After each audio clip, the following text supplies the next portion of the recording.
L'histoire commence lorsque cet homme d'âge moyen ouvre les yeux pour la première fois dans le corps du jeune noble Liam Hilton. Alors qu'il se trouve à la table d'un somptueux dîner, il se demande exactement où il est, ne comprenant pas comment il est arrivé là. Il se rappelle qu'il buvait une boisson énergisante dans un bar après le travail. Il regarde autour de lui et aperçoit un miroir qui lui révèle qu'il est désormais un enfant. Le choc de cette révélation le fait crier, alarmant les adultes, y compris son père actuel, le chef de la famille Hamilton. Hamilton, profondément humilié par le comportement enfantin de Liam, lui rappelle que, bien qu'il soit seulement le cinquième fils et donc le moins significatif, il reste un membre de la respectable famille Hamilton et doit se comporter comme un noble en tout temps. Liam reste silencieux, ne comprenant rien à la situation ni à l'identité de cet homme. Voyant son malaise, la servante à ses côtés suppose qu'il est simplement contrarié par la réprimande de son père. Elle tente de lui remonter le moral en lui disant qu'il devrait être heureux que son père soit de bonne humeur, car cela aurait pu être bien pire. Elle explique également que son père est si joyeux car il vient d'avoir une fille après avoir eu plusieurs fils. Pour célébrer cette occasion, il a organisé cette fête pour l'anniversaire de sa fille. Lentement, Liam commence à comprendre qu'il joue le rôle du fils d'un noble. Il suppose qu'il s'agit d'un rêve étrange. Mais lorsqu'il s'endort en espérant se réveiller dans sa vie habituelle, il se réveille le lendemain matin toujours dans le corps de cet enfant. C'est alors qu'il réalise que ce n'est pas un rêve, mais bien la réalité. Ne comprenant pas pourquoi cela lui arrive, Liam n'a pas d'autre choix que d'accepter sa nouvelle vie. Il enfile les vêtements d'enfant et commence par explorer le balcon pour avoir une vue d'ensemble sur la maison Hamilton. Il découvre que celle-ci est entourée de vastes terres qui, selon la servante, appartiennent toutes à la famille Hamilton. Alors qu'il essaie de s'adapter à cette nouvelle vie, un de ses frères aînés vient lui parler de leur sœur. Ce frère, Bruno, est le quatrième fils et il a déjà décidé de l'avenir de leur sœur. Si elle est belle, elle doit se marier dans la famille royale, ce qui permettra de préserver leur statut de noblesse. Apparemment, la famille Hamilton est sur le point de perdre son statut noble, car elle n'a rien accompli de notable au cours des 3 dernières générations. Le père de Liam, actuel chef de famille, représente la 3e génération. Lorsqu'il prendra sa retraite, un membre de la 4e génération devra lui succéder. Bruno est convaincu qu'ils n'accompliront rien d'ici là et que les Hamilton deviendront des roturiers. Pour éviter cela, Bruno veut exploiter au maximum cette bénédiction et sauver leur famille de la ruine. Âgé de seulement 13 ans, Bruno est 1 an de plus que Liam mais agit de manière beaucoup plus mature. Il conseille à Liam de commencer à réfléchir à l'avenir de leur famille. Leur discussion est interrompue par l'arrivée de leur précepteur, qui commence à leur enseigner les bases de la magie. En apprenant qu'il va étudier la magie, Liam ne peut contenir son excitation et bondit de son siège, embarrassant Bruno, surpris par cette réaction. Bruno lui dit de ne pas se faire trop d'illusions, car seulement une personne sur 100 possède un talent naturel pour la magie. Malgré ses faibles chances, Liam est déterminé à apprendre la magie. Il écoute attentivement le précepteur, n'ayant jamais eu la chance d'étudier la magie dans sa vie précédente de roturier. Après le cours, il se précipite vers une servante et exige qu'elle le conduise à la bibliothèque. Une fois sur place, il commence à chercher des livres sur la magie. Il en choisit un intitulé Magie de feu pour débutants et suit les instructions pour lancer un simple sort de feu. Il parvient à allumer une flamme sur son index.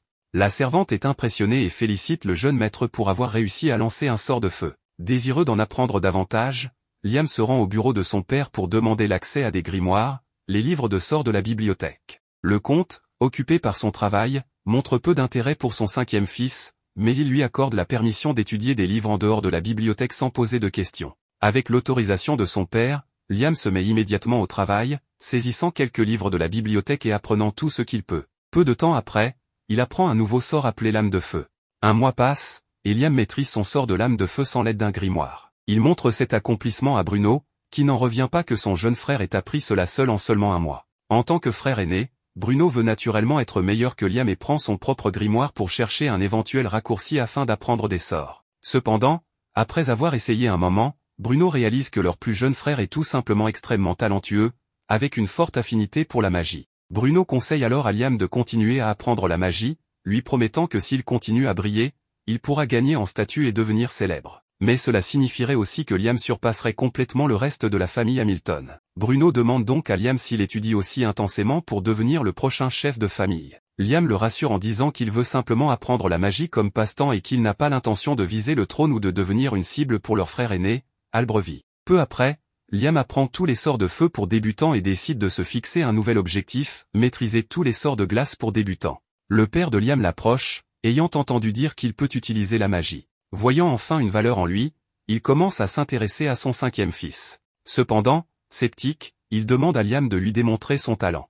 Liam montre son nouveau sort de glace en gelant un livre. Monsieur Hamilton n'est pas impressionné et demande si c'est tout ce que Liam peut faire. Liam répond qu'il vient à peine de commencer à apprendre la magie de glace. Ne voulant pas que son père le sous-estime, il révèle qu'il a maîtrisé tous les sorts de feu pour débutants en moins d'un mois. Cette fois, la réaction de Monsieur Hamilton change. Il éclate de rire en disant que les cieux ont enfin béni leur famille. Il encourage Liam à continuer d'apprendre et lui dit de ne pas hésiter à demander plus de grimoires si nécessaire. Pour la première fois, Liam se sent soutenu et encouragé par son père. Motivé, il se rend dans la forêt pour pratiquer, mais un majordome chuchote à Monsieur Hamilton une mauvaise nouvelle. Ignorant ce qui se passe, Liam croise un homme en manteau blanc assis sous un arbre. L'homme demande à Liam s'il est l'un des fils Hamilton. Lorsque Liam répond par l'affirmative, l'homme soupire et lui dit d'aller de l'avant et de le capturer. Voyant Liam totalement perplexe, l'homme lui dit d'oublier cela et lui demande plutôt s'il a un grimoire. En entendant que Liam va pratiquer la magie pour débutants, l'homme propose de lui enseigner une méthode plus efficace et lance 5 sorts différents à la fois. Fasciné, Liam demande à l'homme de lui apprendre comment faire. Appréciant le fait que Liam ne possède pas l'orgueil inutile de la plupart des nobles, l'homme accepte de lui montrer les bases. Il enseigne à Liam comment lancer simultanément des cercles magiques avec ses 2 mains. Liam parvient à lancer des sorts de feu des 2 mains, et l'homme lui apprend ensuite à lancer 3 cercles magiques à la fois. Liam maîtrise rapidement cette technique, mais il échoue à exécuter le sort car il manque encore de puissance magique. Malgré cela, l'homme est impressionné par le talent de Liam et révèle qu'il peut lui-même lancer jusqu'à 16 sorts en même temps. Malheureusement, le temps presse pour l'homme, et il veut vraiment enseigner davantage de magie à Liam. Il lui offre une bague qu'il appelle une Magicpedia, un artefact magique contenant des centaines de grimoires. Lorsque Liam enfile la bague, des centaines de sorts magiques affluent dans son esprit, lui permettant de les apprendre librement. Liam apprend instantanément un sort d'attaque de vent et, en utilisant l'un de ces sorts, l'homme disparaît sous ses yeux, le laissant totalement confus. À ce moment-là, la servante arrive pour dire à Liam à quel point il est dangereux de rester dehors. Elle l'informe également qu'un homme suspect s'est introduit sur leur terre. Elle lui remet un livre de magie d'invocation pour débutants que Monsieur Hamilton voulait qu'il ait, puis s'en va. C'est alors que l'homme mystérieux réapparaît devant Liam, lui révélant qu'il ne voulait simplement pas être vu par les autres, indiquant qu'il pourrait en réalité être dangereux.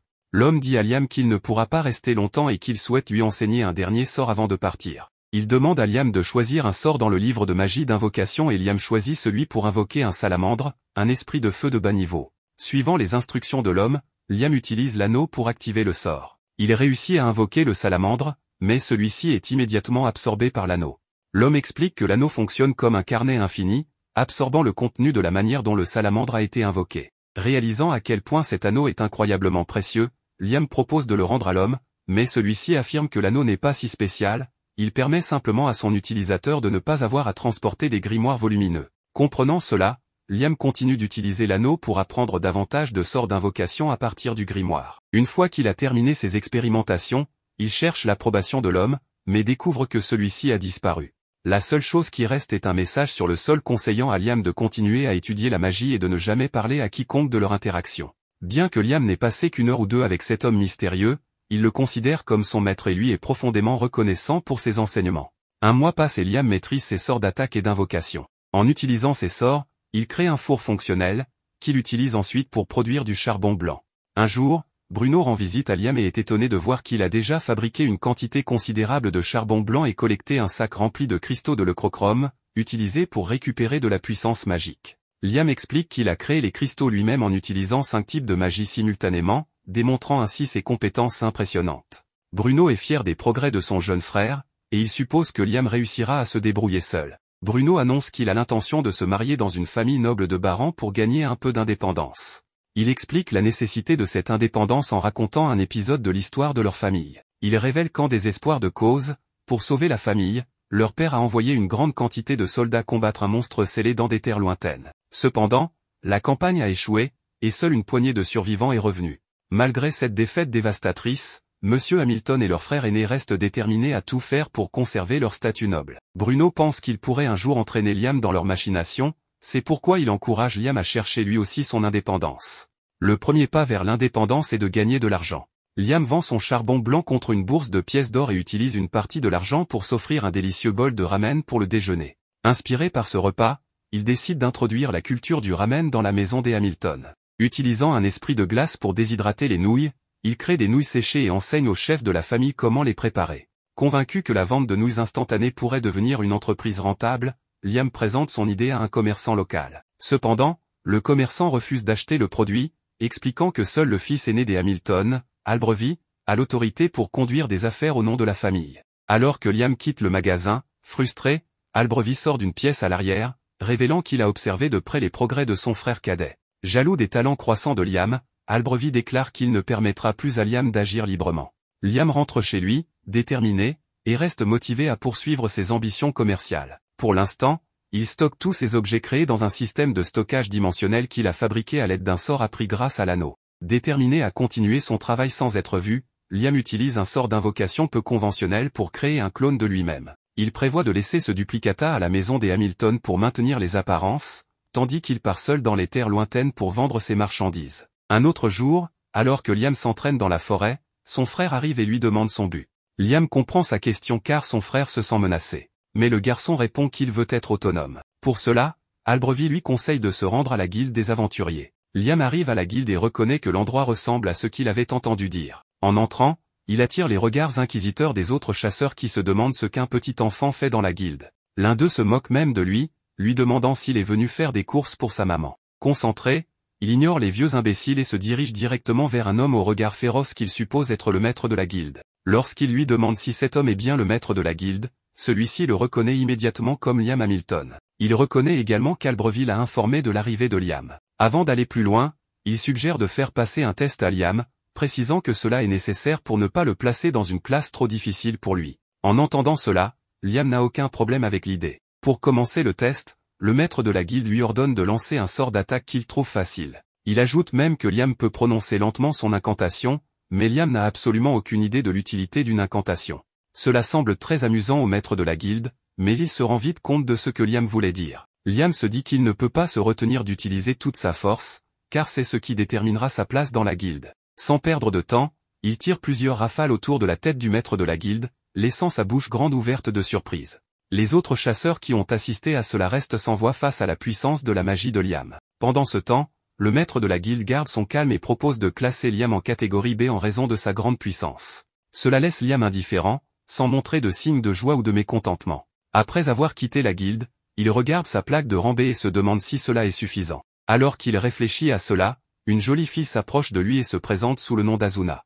Elle propose de former une équipe avec lui, étant donné combien il est dangereux de chasser seul. Voyant à quel point elle est belle, Liam, tombant sous son charme, accepte rapidement son offre. Les deux se serrent la main pour sceller l'accord et partent ensemble. En chemin, Liam rappelle à Azuna qu'ils n'ont pris aucune mission de chasse de la guilde. En réponse, elle révèle que les missions de chasse sont seulement attribuées aux chasseurs de rang A et plus. Les chasseurs de rang B, comme eux, doivent se débrouiller pour trouver des monstres dangereux et les ramener à la guilde pour une récompense. Alors qu'elle explique cela, les deux sont attaqués par une meute de loups-garous monstrueux. N'ayant nulle part où fuir, Azuna est sur le point de se faire dessus mais retrouve sa confiance lorsque Liam utilise sa magie pour placer des monstres à croissance rapide dans les gueules des loups, les laissant occupés et épuisés, ce qui permet à Azuna de porter les coups finaux pour les éliminer. Après avoir éliminé tous les loups, il les ramène à la guilde. En voyant le nombre de loups tués, les autres chasseurs sont abasourdis par leur propre incompétence. Le maître de la guilde est ravi que les deux aient pu abattre 42 loups à eux seuls. Il réalise la force qu'ils possèdent et leur propose de les embaucher pour une véritable mission de chasse. Ils sont chargés de chasser un grand monstre chenille avant qu'ils n'interrompent la visite d'un important visiteur prévu pour arriver en ville plus tard dans la journée. Tandis qu'Azuna est heureuse qu'ils aient décroché leur première mission, Liam est plus préoccupé par les pierres magiques trouvées dans les corps des monstres, ce qui les rend plus difficiles à combattre que les bêtes ordinaires. Lorsqu'ils affrontent le monstre, ils trouvent qu'il est difficile à abattre et sont épuisés. Liam essaie tous les sorts de son arsenal, mais rien ne semble fonctionner contre le monstre, ce qui le fait se sentir comme un homme ordinaire. Cela laisse Azuna dévastée, car elle s'attendait à ce que leur première mission soit facile. En pleine déception, elle se demande si un météore pourrait tomber sur le monstre. Cette idée semble excellente à Liam, qui élabore un plan pour éliminer définitivement le monstre. Il utilise Azuna comme appât pour attirer le monstre dans un endroit désert et invoque sa boîte à objets pour faire tomber un gros rocher sur celui-ci. Ils finissent par utiliser cette technique pour abattre 2 monstres chenilles et retournent à la guilde avec leur prise. En voyant cela, le maître de la guilde et les chasseurs sont une fois de plus choqués. Ils se demandent comment ils ont pu abattre 2 monstres en si peu de temps. Les autres chasseurs continuent de se demander comment ils ont pu abattre les monstres si rapidement. Pendant ce temps, Azuna tente de convaincre le maître de la guilde de leur offrir une récompense plus élevée, lui rappelant qu'il y aurait pu avoir un problème avec le visiteur important s'il n'avait pas trouvé le 2e monstre chenille. Prenant cela en compte, il leur propose de leur donner 5 fois la récompense initiale en argent. Cela ravit Azuna, mais Liam reste impassible à ce sujet. Plus tard dans la journée, tout le monde attend l'arrivée du visiteur important. Alors que Liam attend, son frère aîné vient le féliciter pour ses succès depuis son entrée dans la guilde. Il lui conseille de continuer sur cette lancée et part. En le voyant, Asuna imagine immédiatement qu'Albreville serait très rude, ce à quoi Liam acquiesce, car Albreville l'a toujours vu comme une nuisance. Sur une note plus positive, la personne importante arrive. En marchant parmi la foule qui le salue, il pose les yeux sur Liam et Asuna, et elle est frappée de stupeur par son regard. Plus tard dans la journée, Liam rencontre l'invité important, qui se présente sous le nom de James Stanley. Lorsque Liam se présente à son tour, James réagit comme s'il connaissait le père de Liam. Ne voulant pas s'attarder sur ce sujet, il cherche à savoir pourquoi Liam possède une bague qui appartenait à quelqu'un qu'il connaît, nommé Raymond. Il s'avère que Raymond était le maître de Liam. Au début, James tente de plaisanter en suggérant que Liam a volé la bague, mais en entendant Liam mentionner que Raymond était son maître, il se calme. Les deux commencent à discuter de l'époque où Liam était l'élève de Raymond, ce qui amuse beaucoup James. Il souhaite voir à quel point un élève de Raymond peut être puissant. Pour le découvrir, il demande à un de ses proches de se protéger contre le meilleur sort de Liam, espérant voir à quel point il est fort. D'ordinaire, Liam ne juge pas nécessaire de prononcer des incantations, mais il se souvient avoir lu quelque part que prononcer des mots pouvait rendre un sort plus puissant. Dans cet esprit, il utilise les noms de ses 3 chanteurs préférés comme incantation pour lancer des missiles magiques sur Simon, un des proches de James. Au début, on dirait que Simon parvient à bien se défendre, mais les missiles finissent par traverser son bouclier magique et l'évanouir. En voyant cela, James est très satisfait de l'efficacité des pouvoirs de Liam. Il lui propose de lui donner le titre de chevalier, pour lui donner la chance d'être indépendant de sa famille. Plus tard dans la journée, James fait de Liam un chevalier, comme il l'avait promis. Il espère que cela l'aidera à sortir de l'ombre de ses frères. Une fois le rituel de l'adoubement terminé, James cherche à en savoir plus sur le temps de Liam passé avec Raymond. Il connaît Raymond comme étant un farceur et veut savoir si Liam a déjà fait l'expérience de ses blagues. À ce moment-là, Liam se souvient du moment où son maître lui avait laissé 100 kg de poussière d'or comme cadeau de fin d'études, après l'avoir jeté dans l'eau et l'avoir obligé à perfectionner sa compétence de boîte à objets avant de pouvoir y accéder. Bien que cela ait été censé être un cadeau, Raymond révèle que le mystère derrière cela était un test de fin d'études pour Liam. En entendant cela, James comprend immédiatement que l'or n'était qu'une diversion, et que le véritable cadeau de fin d'études pourrait être tout proche, mais pas caché en évidence. Pour le découvrir, Liam retourne sur le site et utilise sa boîte à objets pour absorber toute l'eau du lac. En marchant à travers le lac asséché, il se demande ce que son maître aurait pu lui laisser. Il tente de décoder les derniers messages de son maître et finit par élaborer un plan pour extraire la poussière d'or seule et la déposer dans le lac vide. Après avoir fait cela, une porte mystérieuse s'ouvre. Liam descend les escaliers sous le lac vide et trouve une lettre ainsi qu'un livre. La lettre révèle que le livre, qui est un grimoire de niveau maximal, est son véritable cadeau de fin d'études. En prenant le livre, il se rend compte qu'il détient le pouvoir d'un autre monde. Curieux de découvrir ce que ce pouvoir renferme, il est déterminé à l'étudier pendant des heures. Il continue à pratiquer les sorts, mais cela ne donne aucun résultat favorable. Après plusieurs essais, il réussit enfin, et le sort révèle un énorme miroir. Liam entre dans le miroir et découvre un espace alternatif, dans un monde différent de celui du magicien. De plus, l'espace augmente à mesure qu'il devient plus puissant, car il peut y loger des gens, ce qui le rend plus efficace que la boîte à objets. Liam reste à imaginer les possibilités infinies de ce sort. Il est incroyablement reconnaissant envers son maître de lui avoir laissé quelque chose d'aussi puissant. Un mois plus tard, Liam et Asuna combattent une grande grenouille. Ils tentent d'utiliser des salamandres de feu contre elle, mais elles n'ont aucun effet. Cela irrite la grenouille, qui est prête à les attaquer avec de la foudre. Liam utilise ses pouvoirs du monde parallèle et emmène Asuna avec lui pour les protéger de l'attaque de la grenouille. Finalement, la grenouille perd connaissance, ce qui permet à Asuna de l'achever. Ils apportent la pierre magique de la grenouille à la guilde, et le maître de la guilde est surpris qu'ils aient réussi cela, surtout étant donné que c'était un travail classé. Cependant, il semble faire comme si Liam avait tout fait seul. Cela agace Asuna, mais elle ne le prend pas trop mal. Elle se demande comment elle pourrait devenir plus forte pour rivaliser avec la puissance de Liam. À ce moment-là, le maître de la guilde suggère qu'elle devienne sa familière, car cela améliorerait ses pouvoirs en fonction de ceux de son maître. En entendant cela, Asuna est ravie et accepte de devenir la familière de Liam, même si l'un des effets secondaires est qu'elle ne pourrait jamais lui dire non. Elle affirme qu'elle ne s'en soucie pas, même s'il veut être rusé avec elle, car cela ne la dérange pas. Liam accepte. Le maître de la guilde effectue le rituel pour eux en faisant embrasser Asuna le dos de la main de Liam. Lorsqu'elle fait cela, elle devient immédiatement plus puissante et acquiert une compétence unique qui lui permet de se déplacer vite comme l'éclair. Voyant comment cela fonctionne, Liam reste sceptique quant au contrat de familière, et se demande si cela fonctionne réellement. Il décide de l'essayer avec quelqu'un d'autre pour voir si cela est réellement efficace. Asuna lui recommande une personne qu'elle connaît, nommée Jodie. Lorsqu'il fait de Jodie sa familière, elle rajeunit soudainement et acquiert le pouvoir de guérir les gens avec sa cuisine. Quelques jours plus tard, James invite Liam à sa maison et lui annonce l'arrivée de la princesse Scarlett. Il loue tous les accomplissements de Liam depuis son arrivée en ville et lui révèle que cela a fait de lui une personne d'intérêt pour la princesse. Il ajoute que la princesse souhaite voir ses familiers et observer leurs capacités uniques. En entendant cela, Liam refuse immédiatement, car il pense que cela serait irrespectueux envers ses familiers, qui sont ses amis et non des objets de spectacle. Après qu'il ait dit cela, James le laisse partir. Nous découvrons alors que la princesse n'est en réalité que la servante déguisée, et ayant entendu toute leur conversation, elle croit que Liam n'oserait pas lui dire la même chose en face. Le protagoniste est allé rencontrer la princesse et a été impressionné par l'importance de cette femme. Il se présente, et elle lui dit qu'elle veut aller droit au but. Scarlett souhaite qu'il lui explique comment il a réussi à vaincre l'orfe carnivore et la grenouille géante. Liam partage tous les détails, et la princesse est stupéfaite, n'ayant jamais entendu parler de quelqu'un capable de vaincre une grenouille géante sans magie de haut niveau.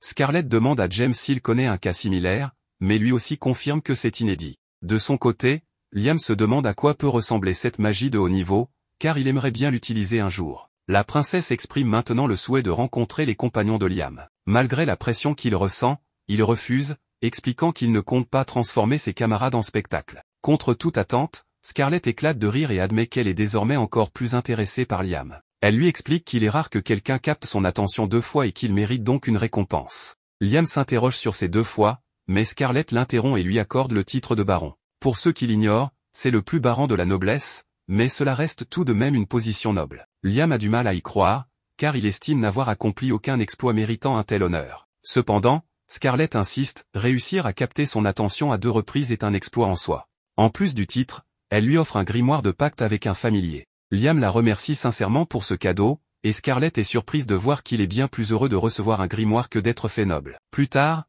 alors qu'il admire son nouveau grimoire, Bruno, son frère, vient le voir. Apprenant que Liam est désormais baron, Bruno est ravi et mentionne qu'Albrevie, leur frère, sera probablement furieux. Cela paraît étrange, car leur père est un comte, un titre bien plus élevé. Cependant, Bruno explique que les titres obtenus par mérite surpassent ceux hérités. Bruno est très fier de son frère et espère qu'il continuera à prospérer. La nuit venue, Liam croise son frère aîné, Albrevie. Malgré le salut cordial de Liam, Albrevie est furieux et lui lance un tu verras. Jaloux des accomplissements de son frère, il force des servantes à dire qu'il est meilleur que Liam, les menaçant de licenciement si elles refusent. Albrevie est déterminé à surpasser Liam par n'importe quel moyen. Le lendemain, Liam prend le thé avec ses 2 compagnons. Cependant, il est gêné d'être appelé maître juste à cause de son pacte de familier. Il leur demande alors de l'appeler simplement par son prénom. Les 2 jeunes femmes sont ravies d'être à ses côtés, ce qui attire quelques envieux en raison de leur beauté. Avec le pacte officiel signé, ils forment enfin un groupe et ne tardent pas à partir en forêt pour vivre quelques aventures. Alors qu'ils combattent plusieurs ennemis, on remarque qu'Azuna a beaucoup amélioré sa mobilité. De son côté, Jody sent que sa vision s'est énormément améliorée, ce qui est crucial pour un archer. Le protagoniste, ignorant ce changement, s'interroge. Il utilise alors un pouvoir spécial pour améliorer encore davantage la vision de Jody, atteignant un niveau incroyable. Azuna, intrigué, demande ce qu'il vient de faire. Liam lui explique qu'il a utilisé de la magie de renforcement sur les yeux de Jody. Surprise, la blonde lui demande de faire de même avec elle, mais il refuse, expliquant que ce n'est pas une bonne idée. Azuna insiste pour avoir une explication, et Liam lui détaille que bien qu'il soit possible de renforcer sa force, son corps en souffrirait. Par exemple, en frappant quelque chose, ses os risqueraient de se briser. En revanche, la vision ne présente pas ce genre de risque, car elle n'implique pas de choc physique. En tout cas, les résultats sont évidents, Jody voit beaucoup mieux. Plus tard, en retournant au guild, il découvre une situation catastrophique. Azuna demande à quelqu'un ce qui se passe, et on lui explique qu'Albrevie a causé un énorme problème en brisant un seau, provoquant un désastre sans précédent. Liam se précipite immédiatement chez lui et découvre de nombreux soldats blessés, parmi lesquels Albrevie, qui semble vouloir continuer à se battre. Toutefois, le maître barbu de la guilde intervient pour lui donner une bonne leçon avant de l'envoyer en ville. Liam se sent coupable de la situation, mais le maître barbu lui assure qu'il n'en est pas responsable. Azuna, perdu, demande des explications. Le maître leur raconte qu'un dragon impitoyable nommé Radon, scellé dans cette forêt par le grand-père de Liam, vient d'être libéré. Liam réalise alors que ce dragon est la créature dont Bruno lui parlait souvent. Il existe un moyen de recréer le sceau, et les personnes nécessaires sont déjà présentes. Cependant, il reste un problème, les radonnés mineurs, les rejetons du dragon, qui sont à l'origine du chaos actuel. Ces petits dragons, bien qu'impressionnants, ne sont rien comparés à leurs parents. Le dragon principal, après avoir été scellé si longtemps, aura besoin de quelques jours pour récupérer ses forces. Il est donc impératif de le sceller avant qu'il ne retrouve toute sa puissance. Malheureusement, ces rejetons viennent tout juste de surgir. Ces dragons sont extrêmement agressifs, et Asuna veut tenter de les affronter. C'est une tâche ardue, car leurs flammes sont extrêmement destructrices. Liam sait qu'ils sont en difficulté, d'autant plus qu'il y a 3 dragons à affronter. Il demande alors à Asuna d'utiliser sa vitesse pour s'éloigner avec Jody. Pendant ce temps, Liam invoque sa boîte à objets, convoque ses objets préférés et déclenche un sort nommé monde parallèle. Grâce à cela, il parvient à piéger les créatures dans une dimension parallèle. Il lance ensuite son grimoire dans sa boîte à objets, scellant ainsi les 3 créatures. Le maître barbu est impressionné que Liam ait pu, seul, vaincre les 3 dragons en un seul mouvement. Alors que les autres commencent à recréer le sceau pour enfermer Radon, Asuna et Jody reviennent pour demander à Liam comment il a fait. Il leur explique qu'il a utilisé son sort monde parallèle, qui crée un espace séparé. Comme il ne maîtrise pas encore parfaitement ce sort, tout ce qui entre dans cet espace disparaît lorsqu'il le désactive. Ces 2 personnes sont ravies d'avoir Liam à leur côté, le considérant comme quelqu'un d'incroyable. Soudain, une voix terrifiante résonne en appelant Liam. Il s'agit de Radon, le dragon, qui lui dit qu'il est un humain insignifiant mais doté d'une immense âme. Liam est surpris que le dragon impitoyable lui parle, et Radon est tout aussi étonné qu'on l'appelle ainsi. Il se demande si c'est ainsi que les humains modernes le nomment, bien que cela ne l'intéresse pas, car il est normal que son nom ait changé au fil des siècles. Radon demande alors au protagoniste qui il est réellement. Liam répond qu'il n'est qu'un simple humain, mais le dragon n'y croit pas, ressentant que l'âme et le corps de Liam ne sont pas en harmonie. Liam se demande si Radon a deviné qu'il est un adulte réincarné dans un corps plus jeune. Le dragon lui répond que, même s'il ne sait pas comment cela est arrivé, la vie de Liam sera certainement très intéressante. Liam a l'impression que le dragon lui a lu dans les pensées, mais Radon lui demande de le laisser l'accompagner, voulant observer sa vie de près. Hésitant, Liam écoute Radon, qui promet de ne pas lui faire de mal et même de l'aider, mais uniquement dans la mesure où cela sert ses objectifs. Après réflexion, Liam décide de lui faire confiance et lui demande sa force. À cet instant, une marque apparaît sur la main droite de Liam. Tout le monde est stupéfait, y compris Liam lui-même, qui ressent le pouvoir de Radon circuler dans son corps. En testant sa nouvelle puissance, Liam réalise qu'il peut lancer 11 sorts sans incantation. Poussé par cette découverte, il invoque les noms de ses chanteurs préférés pour maximiser son pouvoir et réussit à lancer 17 sorts en tout en gardant le contrôle. Cependant, cette démonstration affecte gravement les mages encapuchonnés environnants. Radon conseille à Liam de contenir son pouvoir, car il est trop écrasant pour eux. Heureusement, Jody et Asuna ne semblent pas affectés, peut-être en raison de leur lien en tant que familiers de Liam. Le maître barbu remercie Liam d'avoir éliminé la menace, mais ce dernier s'excuse pour les effets secondaires de sa nouvelle puissance. Se sentant responsable des souffrances causées par le combat, Liam offre 10 kg d'or pour couvrir les frais des blessés, en demandant de prioriser ceux nécessitant une longue convalescence. Le maître barbu est abasourdi, considérant ce geste comme une bénédiction. Dans son esprit, il commence à souhaiter que Liam devienne le chef des Hamilton pour le bien de tous. Plus tard, le comte Charles remercie Liam d'avoir réglé le désastre causé par Albrevie. Bien que tout soit résolu, Liam s'interroge sur le sort de son frère aîné. Charles lui explique qu'Albrevie est en résidence surveillée, mais Liam a entendu des rumeurs selon lesquelles il pourrait être déshérité. Pendant la nuit, Liam se rend dans la chambre d'Albrevie et entend les lamentations de son frère. Bien qu'il sache qu'Albrevie mérite ce qui lui arrive, Liam semble éprouver une certaine empathie pour lui. Il ne peut pas supporter que tout se passe bien pour le protagoniste, mais notre jeune héros, pour une raison quelconque, ne ressent aucune rancune envers lui, mais plutôt de la pitié. Il sait que son frère aîné n'a voulu que protéger la famille, mais qu'il a été emporté par les mauvais sentiments. Cette même nuit, Liam fait un rêve très étrange, dans lequel il s'entraîne à la magie. Après avoir réfléchi un moment, il comprend qu'il s'agit de nouveaux sorts. Sans perdre de temps, il court dans la forêt pour essayer 2 nouveaux sorts. Le premier lui a pris beaucoup de temps à maîtriser, mais il lui permet d'invoquer des créatures du dragon sous sa totale volonté. La princesse arrive et pense en elle-même être choquée qu'un simple enfant soit capable d'utiliser de la magie sacrée. Liam lui demande ce qu'elle fait dans cette zone, et elle lui répond qu'elle est venue voir le seigneur Hamilton, qui est désormais Liam. En résumé, elle est venue lui remettre une récompense pour avoir vaincu le dragon impitoyable. Malheureusement, le père de Scarlett ne lui permet pas de lui accorder un titre plus élevé, mais en échange, il le nomme chevalier de 3e classe de l'ordre du Phénix. Liam hésite à accepter ou non, mais elle insiste, car le peuple a besoin de la tranquillité d'esprit, sachant que le dragon a été vaincu et qu'un héros existe. En y réfléchissant, Liam ne trouve pas cela si mal, mais elle veut maintenant savoir comment il a vaincu le dragon, car selon la méthode, elle pourrait le déclarer héros du royaume. Liam sent qu'il doit tout lui expliquer pour apaiser les choses. De bonne foi, il commence à le faire, mais l'expression de Scarlett lorsqu'elle entend la suite le terrifie, elle n'arrive pas à croire ce qu'il vient de dire. Elle se rend compte que ce qu'elle a vu tout à l'heure était de la magie sacrée, mais ce qu'elle vient d'entendre prouve le contraire. Elle lui demande de ne raconter cela à personne avant d'avoir de nouvelles informations. Le lendemain, La princesse envoie à Liam 3000 pièces d'or, une somme totalement démesurée, à vrai dire.